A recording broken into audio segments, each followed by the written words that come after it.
Bismillahirrahmanirrahim. Assalamualaikum warahmatullahi wabarakatuh. Jumpa lagi di channel YouTube Rivanista. Masih di sudut edukasi, belajar mudah dan menyenangkan. Bagaimana kabar adik-adik sekalian, khususnya siswa-siswi kelas 2? Semoga hari ini kita semua dalam keadaan sehat ya. Karena dengan kondisi yang sehat, tentunya kita bisa melakukan berbagai kegiatan yang kita inginkan. Dan dengan kondisi yang sehat pula, pastinya kita bisa belajar bersama untuk membahas soal-soal dari buku penilaian Bu Pena untuk SD TMI kelas 2 jilid 2D tema 7 kebersamaan. Dan kali ini kita akan membahas soal latihan subtema 1 ya di tema 7 ya. Langsung saja kita ke halaman 25 ya. Dan tentunya jangan lupa berdoa agar diberikan kemudahan dan kelancaran saat mengerjakan soal. Langsung saja kita mulai dari muatan bahasa Indonesia KD 3.8. Simaklah cuplikan fabel berikut yang dibacakan gurumu untuk menjawab soal nomor 1 sampai 5. Bajo si kera dan Jirah si jerapah sama-sama mencari pohon kelapa. Bajo ingin minum airnya dan Jirah ingin memakan sabutnya. Bajo pun memanjat pohon kelapa yang sangat tinggi. Sayangnya, saat sudah setengah pohon, Bajo tiba-tiba terperosok. Jirah pun mencoba mendongakkan kepalanya untuk memetik kelapa, tetapi tidak juga sampai. Jirah, aku tidak bisa memanjat pohon kelapa ini. Pohon ini terlalu tinggi, ucap Bajo. Bagaimana kalau kamu naik kepalaku? Ajak Jirah kepada Bajo. Ayo kita coba, sahut Bajo bersemangat. Berkat kerjasama, Bajo hanya memanjat sebentar untuk bisa mencapai puncak pohon kelapa. Akhirnya, Bajo dan Jirah sama-sama mendapatkan yang mereka inginkan. Oke, pertanyaan yang pertama. Hewan yang tidak ada di dalam fabel tersebut adalah, ini tadi yang ada yaitu kera ya, namanya Bajo, kemudian jerapah, namanya Jirah. Berarti yang tidak ada yaitu gajah. Maka jawaban untuk soal nomor 1 adalah yang C. Lanjut ke soal nomor 2.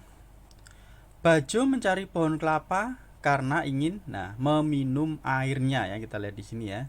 Jadi Bajo ingin minum airnya, minum air kelapa tadi, dan Jirah ingin memakan sabutnya ini. Nomor 3, tokoh yang memanjat pohon kelapa adalah Bajo ya, yang memanjat tadi Bajo.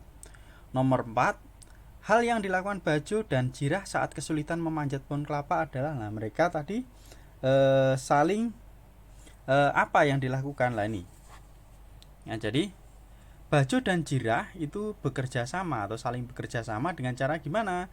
Bajo menaiki kepala Jirah ya, karena Jirah itu si jerapah dengan leher yang panjang, maka langsung bisa tinggi ya, mencapai pohon kelapa yang tinggi. Nomor 5, sikap baik apa yang terdapat dalam dongeng tersebut? Sikap baiknya yaitu saling bekerja sama ya. Dengan bekerja sama maka apa yang mereka inginkan akhirnya dapat tercapai, yaitu mendapatkan buah kelapa. Kita lanjut ke muatan pelajaran berikutnya, muatan PPKN KD 3.3. Nomor 1, teman-teman di sekolahku memiliki ciri fisik yang berbeda. Sikapku dengan teman yang berbeda denganku adalah ini, yaitu tetap menghormati, menghargai, dan berteman dengan rukun ya, dan tetap berteman dengan rukun. Ini walaupun memiliki perbedaan ciri fisiknya. Nomor 2, jika kita memiliki teman yang memiliki warna kulit yang berbeda dengan kita, sebaiknya sikap kita, ini sebenarnya hampir sama dengan soal nomor 1 adik-adik sekalian ya. Sikap kita harus tetap menghormati dan menghargainya, serta tetap berteman ya, berteman dengan rukun, berteman dengan baik ya, walaupun berbeda warna kulit ya.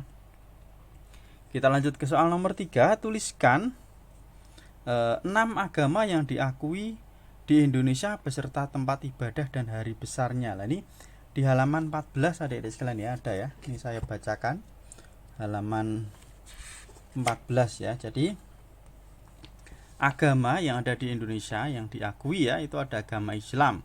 Tempat ibadahnya di masjid, hari besarnya yaitu Hari Raya Idul Fitri, Hari Raya Idul Adha, tahun baru Hijriah dan Isra Mi'raj. Kemudian agama Kristen Protestan, tempat ibadahnya di gereja. Hari besarnya ada hari Natal, hari Jumat Agung, hari Paskah, kemudian kenaikan Isa Al-Masih. Kemudian agama Katolik, tempat ibadahnya di gereja, harinya hari Natal, hari Jumat Agung, hari Paskah, dan kenaikan Isa Al-Masih ya. Agama Hindu, tempat ibadah di pura, hari besarnya ada hari Nyepi, hari Saraswati, dan hari Pager Wesi.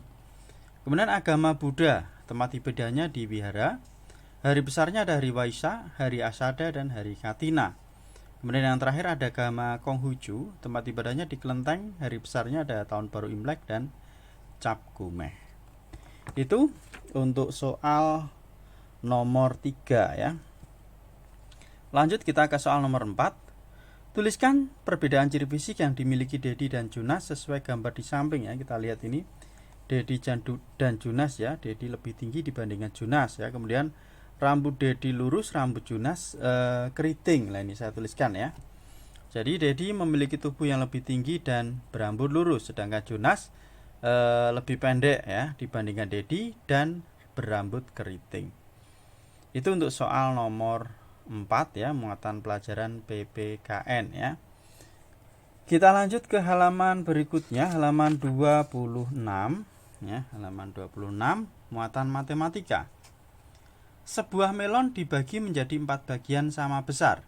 Setiap potongan melon dapat dinyatakan dengan pecahan lah, dibagi 4 ya, utuh dibagi 4, maka tiap potongan nilainya 1/4. Nah ini ya yang C. Kalau dibagi 2 maka tiap potongan nilainya 1/2. Sedangkan kalau dibagi 3 tiap potongan berarti nilainya 1/3. Lanjut kita ke soal nomor 2. Arsiran pada gambar berikut yang menyatakan pecahan 1/2 adalah, nah ini yang A ya. Kalau yang B ini 1/3, yang C 1/4. Yang nilainya 1/2 berarti yang A. Lanjut kita ke soal nomor 3. Nilai pecahan dari bagian yang diarsir pada gambar di samping adalah, nah ini 1 dibagi 3 ya. Tiap bagian berarti nilainya 1/3. Oke, saya tuliskan langsung di sini ya, 1/3. Nomor 4. Ibu memiliki 12 cangkir. Saat ada tamu, 1/3 bagian dari seluruh cangkir tersebut digunakan. Tentukan banyak cangkir yang digunakan untuk tamu ya.